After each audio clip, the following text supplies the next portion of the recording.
Hello everyone, Niev here, and today I am opening the mystery cards for August. Oh, there we go.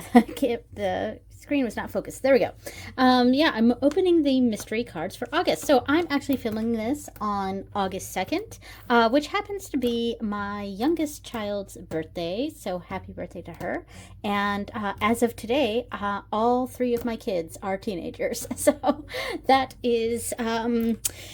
yeah. Wow.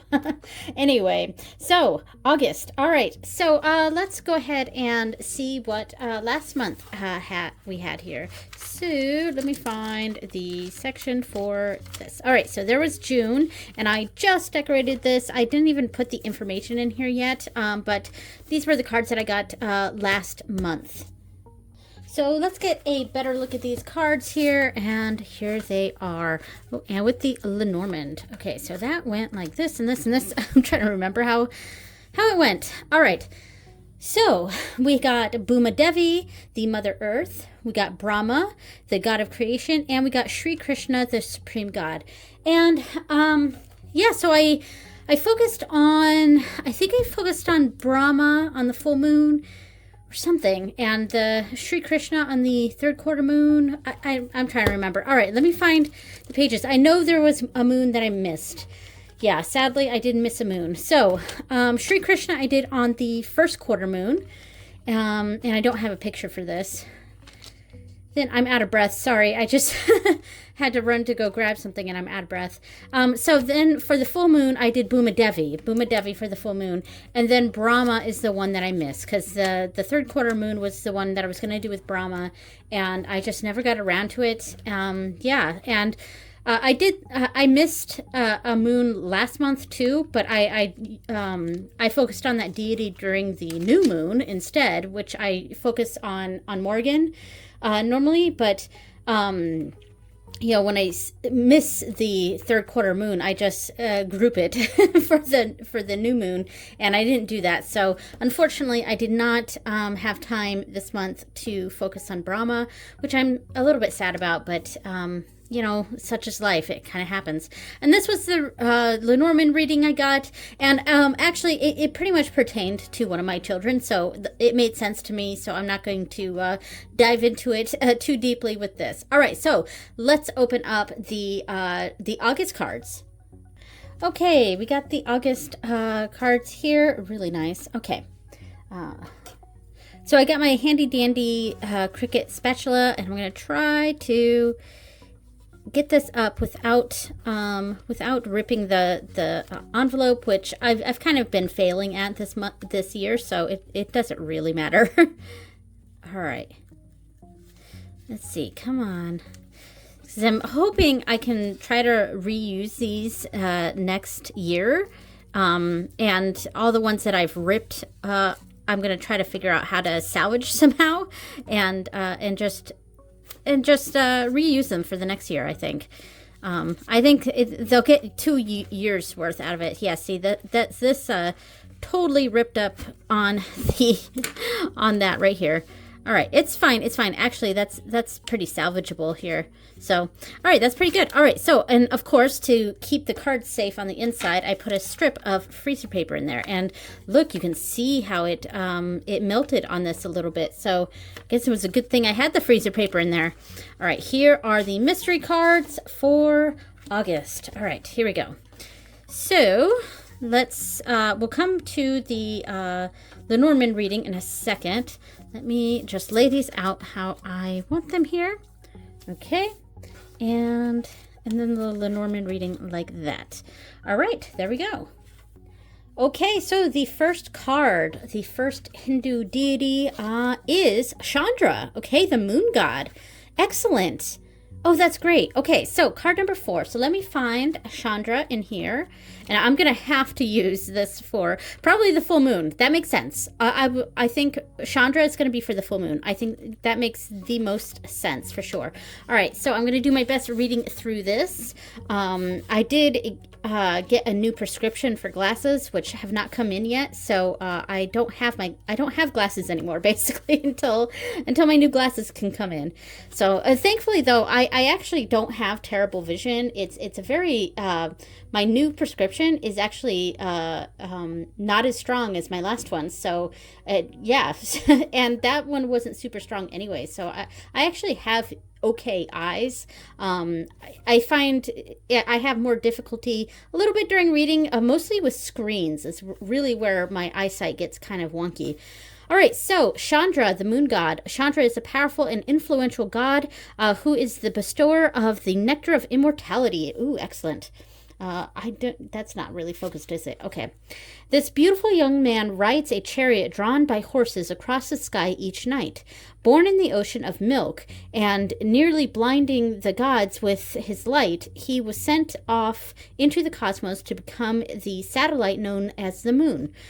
After a number of difficult love affairs, he was cursed and became much smaller, but when it was reversed, he grew bigger again, hence the waning and waxing of the moon. Oh, that's interesting. Chandra is a popular god who assists people with emotional disorders. Okay.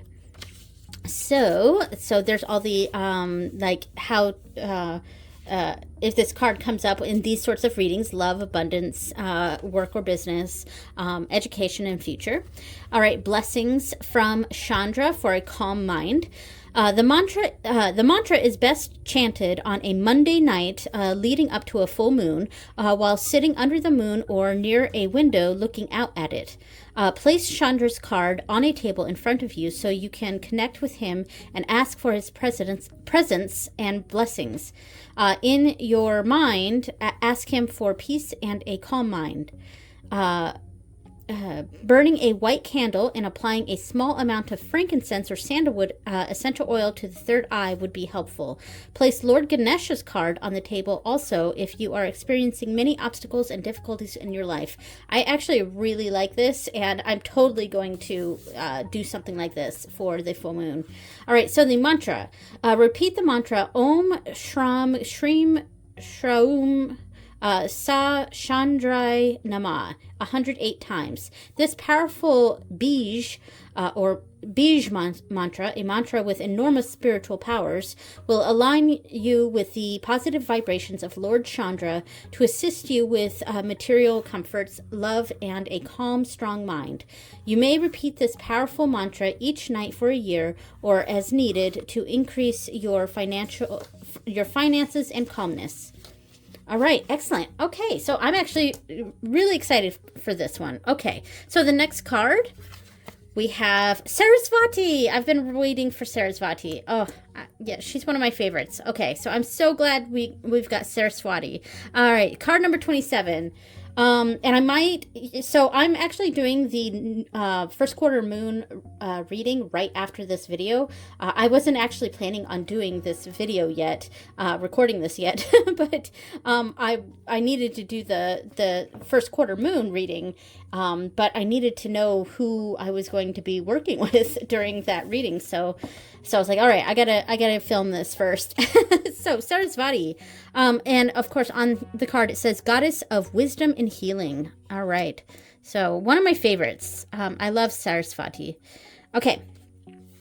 Goddess of Wisdom and Healing. Sarasvati is a beautiful goddess who is dedicated to assisting all her devotees through increased wisdom. Sarasvati is a mother goddess who wishes all of her children to be full of grace, health, and intelligence and have success in life.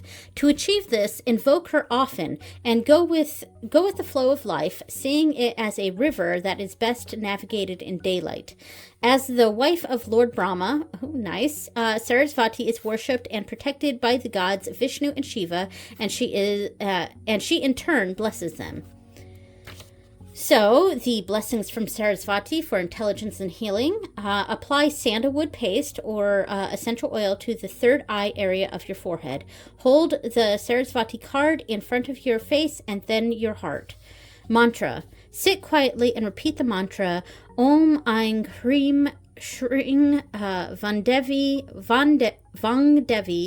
Sarasvat Sarasvati Nama. I do apologize for my terrible pronunciation. I do try, but I'm not great with this, but there we go. 3 times, followed by this prayer. Goddess Sarasvati, I bow to you in my mind. I sit in a lotus flower and await your blessings. Please infuse your blue-green healing energy of wisdom and intelligence into my mind and body now. Give gratitude to Sarasvati.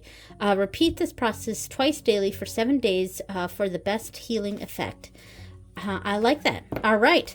Final deity card. Let's see who we got. Ooh. We have Ayyappan, god of spiritual growth. Nice. Okay. So this makes sense. So, okay. Full moon, first quarter, which is what I'm going to do right after this, and then the third quarter moon. So that's the plan, and hopefully I'll actually do the third quarter moon. Ooh, this is card number 1. Okay. That's interesting. Card number 1. Let's see. All right.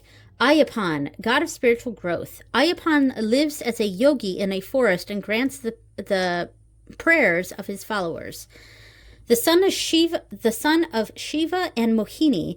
As a young man, Ayyappan defeated a female demon. She had been granted a special blessing that only Ayyappan could do this. That only Ayyappan could do this and set her free to be the beautiful young woman she really was. She then wanted to marry Ayyappan, but he had dedicated himself to living in the forest as a yogi and granting people's prayers until such time as no more new devotees came to visit him. Okay, interesting. Now, blessings from Ayyappan for spiritual growth. Hold this card in your hand and sit outside near trees if you can. Or, if not, sit close to some potted plants or apply essential oils such as frankincense or cedar wood to your wrists and inhale them. The mantra. Chant Swamiye Saranam Ayyappa 3 times before and after the visualization. Visualize yourself sitting with Ayyappan in a beautiful green forest. Tell him your concerns, then ask for his blessings for your situation or for more spiritual growth. Ask Goddess Lakshmi for her blessings also. Sit for several minutes until you feel that your prayers have been received and accepted. Then visualize in your mind just how joyful you will look when this happens. Give gratitude to Ayyappan and Lakshmi. All right, so really nice. Okay, I'm pretty excited for this month with the deities we got here. All right, so now the Lenormand reading. So we have card number 1 is the Scythe. Card number 2 is Bouquet. Interesting. And card number 3 is Stars. Okay. Okay. I understand what it's saying here. I actually got kind of a personal reading from this, so I'm not going to... I don't think I'm going to divulge my interpretation here, but yeah, so I will, yeah. I know what it's saying. It's kind of awkward, and I feel bad not saying what it is that's what I'm thinking here. So, but it was in general a kind of a personal thing that I kind of immediately know what this is talking about. All right. So, yeah, it's not bad. It's just like, okay, all right, there we go. So I do apologize that I'm not actually saying what the interpretation for this is. It's just, I knew immediately what it was talking about. So there we go. All right. So, I don't think there's much else I can really say here. Yeah. So thank you so much for watching, everyone. And I will see you next time. Bye.